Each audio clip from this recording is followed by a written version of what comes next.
Forget the money. Got it. Save the money. Oh! Beautiful dinero!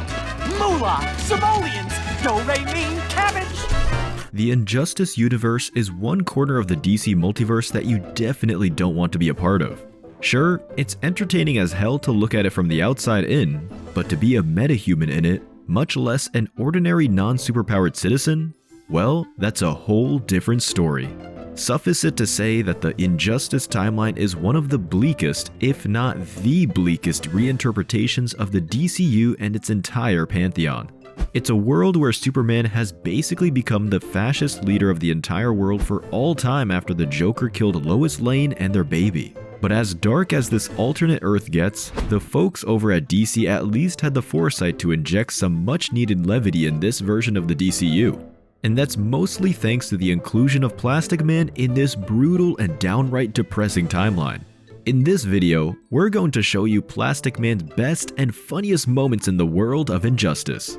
Welcome to KRTV Marvel, and don't forget to like this video and hit that subscribe button for more of the zaniest superhero adventures you can find. Let's dive right in. The rest of it. Oh, come on! No finder's fee? Now that's all of it. Cross my heart and hope to...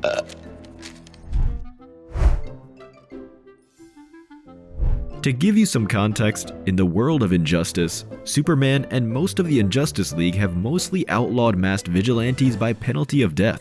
The only ones opposing his regime are Batman and his ragtag group of surviving street-level heroes and reformed criminals like Harley Quinn.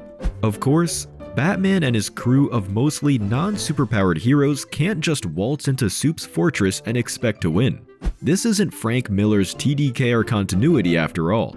So, he tries to enlist the help of a metahuman whom he considers is a secret weapon. That's none other than our boy Plastic Man. First, Batman pays Plaza's son, Luke, a visit in his dilapidated apartment. Luke tries to deny his identity, so he and Batman get into a wild goose chase inside the apartment where Luke, much like his dad, shapeshifts into a variety of furniture and utilities, from a trash can to a carpet. Ultimately, it's revealed that Plastic Man has been hiding there too, all along. And guess what? He's been on his son's wrist the whole time, pretending to be a wristwatch. The way he pops out and says, "You didn't know I was here, did you?" is one of those much needed lighthearted moments in an otherwise bleak alternate DCU. And you have to give it to Plaz. Batman really didn't know he was there in the room the entire time. Like any good comedy duo, you need a straight man and a funny guy, and few better characters in the DCU can play this so well than Bats and Plastic Man. This moment happens when Plaz, Luke, and Batman are on the Batwing, on their way to the Resistance's base. Bats, being the dark detective that he is silent. Luke asks him what he's thinking about. Batman answers, undeniably in a gruff voice, "How to kill countries," which prompts Plastic Man to comment with the gem, "What a fun-filled place your head is." Even more impressive is how this moment in the Injustice storyline perfectly captures Plastic Man's personality in 3 panels. Tom Taylor, Bruno Redondo, and the rest of the Injustice crew really did an amazing job on this one. Forget the brave and the bold or the world's finest. We want to see an ongoing team-up, or at least a limited series, featuring the comedic tandem of the Dark Knight and DC's smiley-faced Rubberman. This funny moment happens when Bats and Plaz meet the Blue Beetle, aka Jamie Reyes, who wants to help the Resistance after Ted Kord, the original Blue Beetle, got killed by Soups and his cronies. Hearing this, Plaz thinks aloud and says, "Sounds like the kid's on a crusade to avenge the death of a loved one." The kicker is when he turns to Batman right after and says, "Anything you can relate to, Bruce?" Of course, Batman takes this with the trademark stoicism of a brooding dark detective, but we all know he's crying inside. Not us though, because that's hilarious. Well, all that's just prelude to how laugh-out-loud funny Plastic Man really is. Because if you want to witness the extent of his comedic brilliance, not to mention how much of a badass this elastic vigilante truly is, then you should stay tuned for what we're about to show you next. Injustice Year 4. Annual number 1 serves as a prequel to the events of Injustice Year 2. The basic gist of it is that Luke, Plastic Man's son, gets arrested by Superman and the Justice League for protesting against their oppressive regime. Plaz, if like most of us, is a dad who's just doing his best to be a good father. So, like any good father would do, he marches into Superman and the Justice League's fortress alone to demand the return of his kid.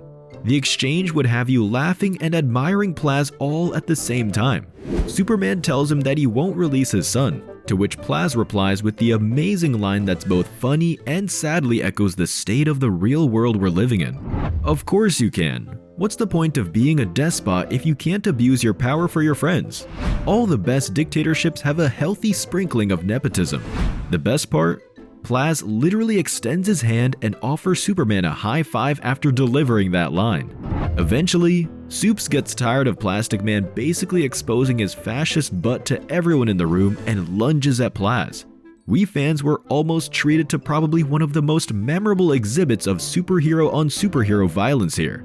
Sadly, the Flash had to be a party pooper and stop Kal-El before he and Plaz can get down to business. Damn. Not long after that, Plastic Man shows just how dangerous he can be when he takes control of the Flash's body by literally slithering himself into Barry Allen's nose to infiltrate the regime's fortress. When he got what he needed, Plaz was off to the Trench, the maximum security prison for metahumans and notorious criminals in this version of the DCU, to rescue his son.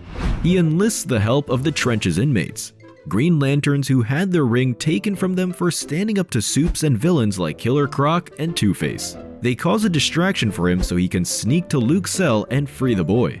However, the warden of the prison, Metamorpho, has his eye on Plaz. He watches him from the security cameras and lets him know that he can't open the cells because he doesn't have a key. So, what does a shape-shifting, wisecracking superhero do in this case? Why, of course, he transforms his middle finger into a key and gives Metamorpho the bird before opening each and every cell in the Trench. He finds Luke and hands him Mirror Master's belt, a tool capable of opening portals for instant travel. Yup, he might be made of plastic, but you can't deny that Plaz has balls of steel. Eventually, Superman and the JL get wind of this ongoing prison break, so they rush to the Trench to stamp the riots down. They're about to bring the fist of fascism down on the inmates when Plaz manages to throw the Green Lanterns their rings to defend themselves. But Supes and his crew have other plans. Instead of stopping the riots, they decide to just kill everyone in the underwater prison. So, Sinestro, a yellow lantern that's in league with Supes and his regime, pokes a hole into the Trench to make it implode and slay everyone inside. This is where we see how much of a true superhero Plaz really is. Ready to sacrifice himself, he stretches his entire body to cover the growing hole in the prison and save everyone. He then tells Luke to use the gadget he handed him earlier to open up a portal and help everyone escape the crumbling prison. Now that's some superheroics right there. In the aftermath, Plaz gives the freed inmates a speech, and it's brilliant when he tells this to the villains of the DCU. I'd really appreciate it if you focused most of your evil on Superman. Just, do what you can to bring him down and make his life a living hell. And in the closing moments of the issue, we're treated to one of the most heartwarming zingers you can find in this grimdark series. Plaz tells Luke that they could stand up to Superman if he really wants to. Luke answers him by saying, we could just hide until more qualified people bring him down, to which Plaz replies, "That's my boy." What do you think of Plastic Man and his place in the DC universe? Do you have other superhero stories you want us to make a video of? Let us know in the comment section below, and don't forget to hit that subscribe button to get the latest and best pop culture content from us here at KRTV Marvel. We'll see you next time.